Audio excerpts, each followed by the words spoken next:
What's going on, everybody? Welcome to After Prison Show, and today we are going to talk about some prison stuff. In fact, what I'm going to be sharing with you guys today is an update on two different individuals who I was both locked up with, and the only thing that these two guys have in common is the fact that we were all locked up together. Now, folks, before we get into this video, I do want to take a moment and address a couple of things. I don't get a chance to do videos in front of this camera as much as I would like to anymore. We got a whole lot of things that are going on that cause me to be out and about and to cause us to be doing a lot of vlogging, which a lot of people are rocking with, and I greatly appreciate all of you that are. There have been a lot of people who've been asking, Joe, what's been going on with the prison content? Where's that at? And trust me, we are still doing the prison content. There's going to be times when we're doing more prison content than other things, and there's also going to be times when we're doing other things more than we're doing our prison content. But I hope all of you will keep in mind this one thing, and that is, y'all, this is After Prison Show. And my whole goal and hope with everything that we do here is to try to keep myself and as many other people who I rock with and as many other people who rock with us dealing with that whole after and out of prison thing. But unfortunately, there are quite a few people who find themselves going back to prison or who are in prison. And today's video is going to be a good example of just that. Now, folks, the reason why I wanted to do this video is because I just recently ran across another dude who was actually just about or stood a very good chance of being introduced here on After Prison Show, but who has since ended up getting locked up again and locked up this time for some pretty serious and crazy charges. So originally my idea for doing this video was to share this guy's story because this is a guy that I've talked about before here on After Prison Show. A guy that I first met in prison, and while in prison,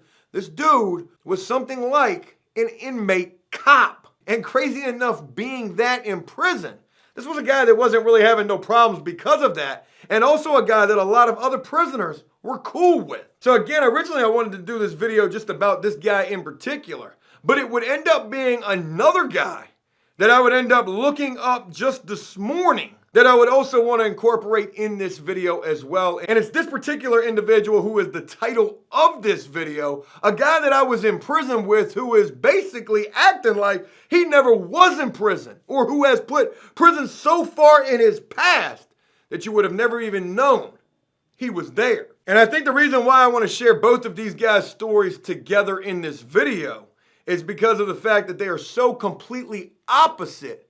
And they also both signify, what you could do or what could end up happening. So maybe like a best case scenario and also a worst one as well. Now, with this first guy that we're going to talk about in this video, a guy that I knew in prison, another individual who I've spoken about in the past here on After Prison Show. After seeing this video, you could dig way back in some earlier prison stories that I shared here on After Prison Show, and you might be able to figure out who it is that I'm talking about, sharing this story with you guys about this dude. And because of the fact that this guy has put prison so far in his rearview mirror, almost to the point that he's trying to act like he was never there, or who is just trying to forget about it altogether because they have moved so far beyond prison, I'm going to use an alias while talking about this guy, and I thought long and hard about what that alias should be, and what I came up with was Bob.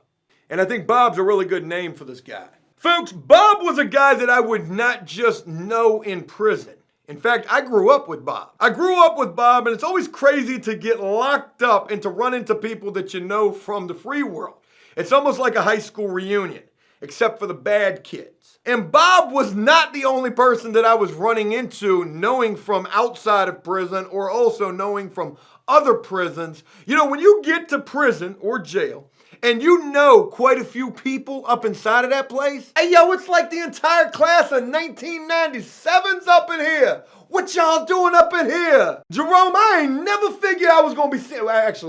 Actually, now that I think about it, Jerome, you were definitely getting locked up. It makes perfect sense that I'm running into you, but all of y'all, though, good God, this is like being back in school. A good rule of thumb to keep in mind is if you're ever getting locked up and you run into quite a few people that you know from the free world or know from other situations, you probably ain't living too right at all. And you might want to consider trying to trying to change your circle of life and also friends. Good piece right there. Good piece. You might want to take some heed to that. But Bob would end up being a guy that I knew from the free world. And you know what? Bob was a relatively good kid. You know, when I think back on being in school with Bob, Bob wasn't a troublemaker. Bob came from a good family like I did as well, but would just end up, obviously, traveling down the wrong path once he became an adult, just like I did. Bob was a really awesome dude that, I hate the way that this sounds, but I'm glad that I ran into Bob in prison. It gave us a chance to reconnect after so many years. And though we didn't kick it every single day, you know, I did value the time that I got to chop it up and kick the bobo with Bob while I was in prison. Bob, like myself, was also an artist. Bob was also on the other side of the prison, so that was another reason why I didn't get a chance to see him every single day. I was on the 1, 2, 3 side. Bob was on the 4, 5, 6 side. If you had an enemy in prison, one way that they could separate you without having to transfer one of y'all was to just put one on one side of the prison, the other on the other. But Bob over on the 4, 5, 6 side, he was also running him a little gambling parlay ticket. Bob was rolling in the money. And anybody who's got a gambling operation in prison, like a parlay or a ticket for whatever sport, you know, they always got like a name for their gambling empire. You know, there was a guy that I was locked up with. His gambling operation was called the Vegas Insider. Another guy's was called the Soup Kitchen. The Vegas Insider is actually a real one out here in the free world. I think that's where he was getting his lines from. That's why he called it the Vegas Insider. And then the Soup Kitchen was a ticket that basically you paid for with a soup. And if you won all soups in return. I share that with you, as trivial as all of that may be. I don't remember exactly what Bob's ticket was called. But I remember it had a pretty interesting name as well. I just can't remember what it was. Not only was Bob an artist like myself, Bob was an amazing artist. And I would talk with this guy. When I ran into him in prison, you know, he was very short. He was close to the gate. He was getting ready to get released within like 3 months. Bob was getting ready to go home. Bob had him a ride-or-die girl who had rode with him the entirety of the time he had been in prison. I think he was in prison for like 5 or 6 years. His charges were very similar to my charges. Drug charges, maybe a gun as well. I can't really remember that. But Bob had the cool kid type of charges, just like I did. And you know, there's different levels to the charges that you get locked up for and how other prisoners view those charges. You got you some bad type of charges. You are at the bottom of the totem pole. You are at the bottom of the food chain. Everybody's going to take advantage of you. But if you got charges like me and Bob had, them drug charges, meaning you was up in the streets, toting that heat around. Yeah, I got that heater rock up on me. I ain't going to use it though. You know, those are the cool kid type of charges. Possession with intent to distribute. Oh, boy. That's fancy right there. Oh, you had a Bentley too and an 18-wheeler packed full of them chickens? You know, with those type of charges, you could tell anybody anything, and they almost might believe it. Unless you ain't making no commissary. Then ain't nobody gonna believe nothing you saying. You ain't had no money out there. You can't even buy 2 ramen noodles from commissary. And you owe me 10 already, trying to ask me for another one. I miss doing these type of videos, and I also don't understand why I haven't been given a Netflix thing yet. Stand up, an entire series, a movie, or maybe it's all in my head. Maybe I just think I'm good. Maybe I'm really not. So I need you guys to keep in mind all of this stuff about Bob. Bob was, you know, getting ready to get released within about 3 months. When I ran into Bob, he had 3 months left, and I had like 2.5 years left. Bob had a ride-or-die girlfriend. He had the cool kid type of charges, and those charges are not cool out here in the free world. Don't you go doing any of that bad type of stuff, because you ain't going to be feeling too cool when you sitting up in a jail or a prison somewhere forgotten about. Bob was telling me he had plans on getting married. We in prison. You talking about getting married? A real wedding out there in the free world with a flower girl and all that? Ain't nobody got time for that. We in prison. Bob was talking about the kind of stuff that we wasn't even thinking about, like regular prisoners doing time. Nobody was thinking about this. This dude was like playing house. He was playing like make-believe, fairy tale type of stuff that Bob was talking about and planning. I couldn't even relate to that because I still had, you know, years left to serve, even though it was only 2.5. You know, but I was proud of this dude. I was like, yeah, man, go out there and get married, man. I can't believe your girl didn't find Jody.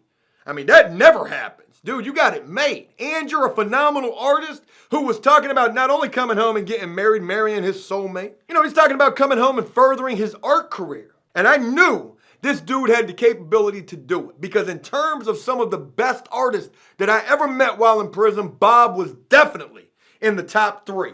Hands down, he might even be the best one that I ever ran into or ever had the pleasure of knowing. Well, fast forward to me getting released from prison. Like, I knew what Bob's art name was, like the name of his art thing that he was going to come home and do on the internet. I had it written down. So when I came home, I'm trying to find this and I can't. I can't find his art store. I can't find nothing about Bob. And in fact, what's even more mysterious is the fact that this dude does not even have a Facebook page. In fact, he has no social media footprint whatsoever. Now, back then when I was first coming home from prison, I didn't really know how to go about being an internet sleuth. I guess you would probably call that now, what, like a stalker? I didn't know how to go about doing that type of stuff back then, but now I do. And it was just this morning, it's been 5 years, damn near 5 years. I'm looking up Bob again and still nothing. And I know how to do this really well now. I got BeenVerified.com ever since Joker. I got TruthFinder, Career Builder, Arrest.org. Ain't no way in hell I ain't gonna be able to find you on the internet. Joe nice with it now. But again, 5 years later, still no social media footprint. At least not on Facebook or on any kind of like an Etsy or anything like that. And I looked this guy up, Bob, on Arrest.org, and I see him right then and there. Bang! Right there. His mugshots and all those cool kid type of charges that he had. First time I seen this guy in, 7+ years. So I was like, okay, well, there's his mugshots. Now I'm thinking, damn. I hope he ain't passed away. I hope ain't nothing bad happened to him. And looking him up on Arrest.org, I can see that he hasn't gotten any more trouble since back then. Way back in the day. Well, folks, I would Google Bob's full government name.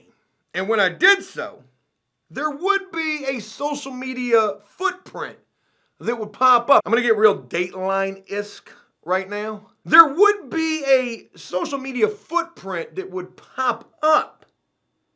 But it wasn't on Facebook or Instagram or Twitter.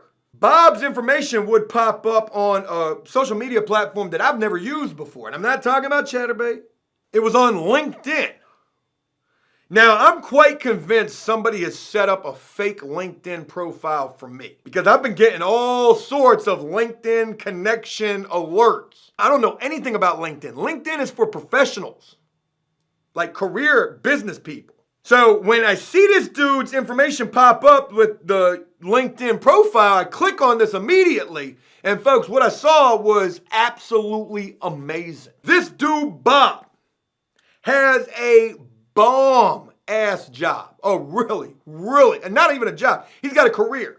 A career that, like, when I read it, I'm going to share it with you without giving away too much about this. So here's Bob, superintendent for a big company. Big company. He got over 500 connections. Oh, Bob is LinkedIn viral. And when I read the about section of Bob's, career, he's responsible for a whole lot of stuff. And I don't want to read too much about this because I don't want anybody to be able to find out who this guy is. So then when you scroll down a little bit, you get to a section that's called experience. And basically what I've learned just this morning from what LinkedIn really is, it's like your online resume. It's basically what it is. So for 3 years and 4 months, Bob has been a superintendent. And then before that, folks, from 2007 to 2015, he had another really big, important type of a job. And why I'm saying that this type of a way is because, folks, I know that from 2007 to 2015, Bob wasn't at this big time, important type of a job, folks. Bob was in prison. Bob is lying on his resume. Bob, no, you is not. Trying to make it seem like from 2007 to 2015, you wasn't in prison. How you get away with this? And I mean, this ain't like no normal job. This ain't like Arby's or Hardee's or anything like that. This is a technical technician type of a job, possibly even a career. And you was in this field for 8 years. And I know damn well that's a lie because I was sitting up in prison with you during some of that time. But, it is what it is. Shout out to Bob, who has this big time career. Probably raking in, yo, stop calling me. I'm not trying to refinance my house and I don't know who hit up the mortgage company and signed me up for this. This person is calling my phone like 10 times a day now. My credit's messed up right now. I can't be refinancing nothing. Anyways, getting back to this, look, Bob is doing fantastic. In some kind of a way, he's made it seem like during the time that he was in prison, he wasn't in prison at all. And in fact, he was in some kind of technical field and a technician at that. And that takes some help. That takes some help from the outside to be able to orchestrate something like that. It was surprising to me to see that. And I know that, Bob's not the only person who's done something like this, saying that they were working a particular job when in fact, really they were in jail or prison. But the surprising thing about it to me is so many people, most everybody that I know and a lot of people that I see now, they come home and they talk about the fact that they've been locked up. They're either making videos here on After Prison Show or they're going out and creating, their very own prison YouTube channel. Most people that I'm seeing these days are trying to eat off of the fact that they was in prison. And there ain't nothing wrong with that because I'm trying to do the same damn thing. I don't see too many people trying to put prison in the rear view. And even to the point of trying to make it seem like they were never there in the first place. Maybe that's something that more people ought to be trying to do to prevent and to help try to prevent you from going back. Which is exactly the case for this next person that I want to tell you about. And this is somebody that, I've talked about here on After Prison Show before. This guy was an inmate police when I was in prison with him, but a dude who was pretty much respected as that. Something that you wouldn't even imagine that would take place. But he was. And he was because he didn't take the job serious. He just had the job for that 45 cents an hour, which was damn near, top dollar pay up inside of the prison, or at least on the prison scale, it was. But this individual's name is Gurley. That's their last name. And unfortunately, this guy Gurley has just recently gotten locked up again. And it's probably a safe bet to say that they're going to be locked up for, some time. I hope that's not the case. I hope they're able to get out after doing whatever time that they have to do without doing any extracurricular activities in an effort to get out. And I don't think that this guy would do that, even though he was an inmate cop in the prison, which is kind of ironic to think about. But what's even more crazy about all of this is what this guy got locked up for, and also what this guy was doing prior to, all of this taking place. Now, I want to start with how I found out this dude was locked up. And I talked about this in a recent video where I was talking about a guy named Tom who was, on After Prison Show way back in the day and who has damn near 50 charges and is sitting up in an insane asylum right now. Crazy. But recently, every morning, I'm on this website, arrest.org, looking up locally who's been arrested. And it's crazy because just this past Friday or Saturday, I saw this other guy that I was locked up with who just got arrested. When you serve time, more times than not, you're going to see people on a website like this that you recognize. But while I was up on this one particular morning, and this was, last week sometime, I was going through my Facebook friends list first, and I ran across Gurley's name and his profile, but his profile picture wasn't there anymore, and it was just that standard no picture image, which told me right then and there that his Facebook has been deactivated. In fact, when I tried to click on it, that's what it told me. This account has been deactivated. And 99% of the time, actually, maybe it's less than that, maybe like something like 90% of the time, when a Facebook page becomes deactivated, it's usually and probably for a not so good reason. Maybe somebody's passed away, or maybe they've been locked up. So when I saw that Gurley's Facebook profile had been deactivated, I went and looked him up immediately on arrest.org.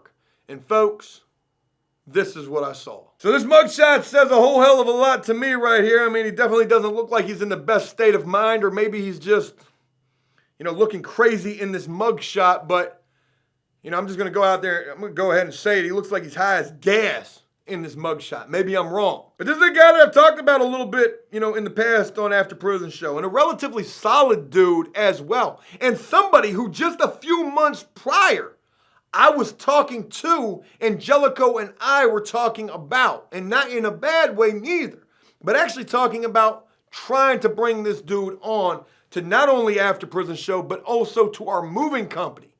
Because Gurley was actually a foreman and a driver for a pretty big moving company in this local area.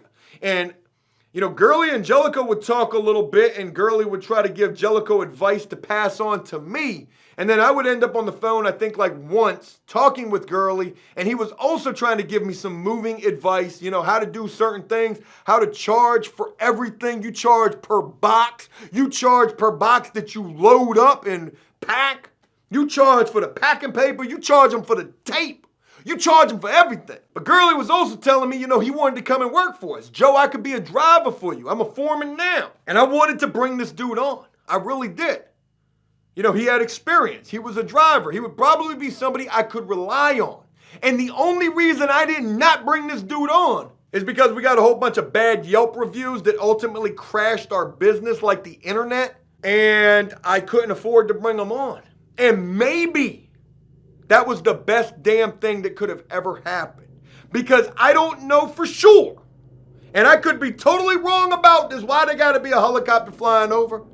Why is it anytime that you see or hear a military helicopter flying over, I automatically think that a zombie apocalypse is about to, take place? But maybe it was the best thing in the world that I wasn't able to hire this dude. Because his charges, why he's locked up right now, folks, just getting locked up on November the 21st of 2019, one day after my birthday that just recently passed. He would get locked up for the following charges: dwelling house with intent to commit larceny, A and B, etc.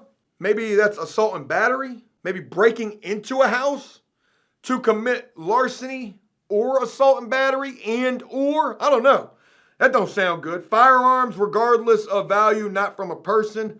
So he stole a gun, broke into a house to steal that gun, maybe beat somebody up in the process of trying to do that. Conspiracy, dwelling, house with intent to commit larceny, assault and battery, etc. Planned this as well, and then contribute to the delinquency of a child. He could have bought a pack of cigarettes for an 18-year-old. Who the hell knows? I mean, you got to be 21 now to smoke. I'm so glad I quit smoking. It's been over 3 months, y'all. 3 months. Still think about it every single day. Folks, these charges are not good. They're not the worst, but they damn sure ain't no good charges. No charges that you catch are good charges. And this right here, this is absolutely no good. And I do not know the backstory of what all of this was about. I only saw this guy Gurley one time since I've been released from prison. Never shared this with you guys before, but I'm going to share it now because I guess I'd be sharing maybe too much information. But maybe this was another reason why I was hesitant about working with or ever attempting to bring this guy Gurley on. And that was because 3 years ago, the only time I would see Gurley was when I was on my first date ever with my wife. And we went to the zoo. We actually made a video about that. Wasn't that great of a video? But yeah, my first date with my wife, we made a video about it. I was looking totally different. My wife was looking beautiful as always. And while at this zoo, it's not in the video, but we would run into this guy Gurley, who was there with his kids and who, unfortunately, was not looking too well off. And I hate to cast judgment or be, judgmental of people. But let's just be honest, folks. You can tell just by looking at a person and talking to them and interacting with them how they're really doing out here. And Gurley most certainly struck me as he wasn't doing too good. He did not look like he was. And maybe that's something that he struggled with this entire time. And it finally just caught up with him this past November. But the crazy thing about all of this is, and this is complete speculation. I've got nothing to back this up with. I'm just throwing this out here as a what if. Gurley was a foreman for a big-time moving company. What if whoever he did all of this to was somebody that he knew about because of a move? Can you imagine that? what that does and looks like for that company, and what if, that was with us and with Get Gone Moving and Hauling. Again, I got no idea what the backstory is with this situation, and all I can say and hope for is that things work out for this guy. He's able to figure it out for himself, make his life better when he's released again, for God knows, how many times. Folks, these two people that I've shared with you in this video are complete opposites of each other. The only thing that they have in common, maybe they got more, I don't honestly know, but the only thing that I can think that they have in common is I knew both of these guys in prison. One I actually knew, growing up with. But look at how different both of their lives are. One guy who's been home for, 8 years now, who has put prison completely in the rear view. So much to the point, they pretty much act like they never were. I mean, they do. They completely act like they never were there. And another guy who unfortunately is on his way back to prison right now. Probably. Maybe that's something that more people should do. What Bob did. Try to act like you ain't never been there. Me, and one thing that I've said, and this is not the same for everybody, but, people would ask me in the past, they said, Joe, you talk about prison every single day. Aren't you sick of prison? And my answer to that would always be, I talk about prison every single day, or at least I used to, because it keeps it real for me. I never want to forget where I was at, because if I forget, I feel like I'm going to stand a bigger chance of going back. But maybe that's not the same for everybody, because Bob's doing fantastic, and he has completely forgotten about, where he spent 5+ years of his life at. Folks, I share all of this with you with the hopes that, maybe you'll get something from it. And if you don't, well, I hope that you at least just find it somewhat entertaining, or at the very least, interesting. But regardless, leave a like and a comment letting me know exactly what you thought about all of this. And as always, until next time, enjoy life, the free world, never take a moment for granted, and make the most of every day. Peace!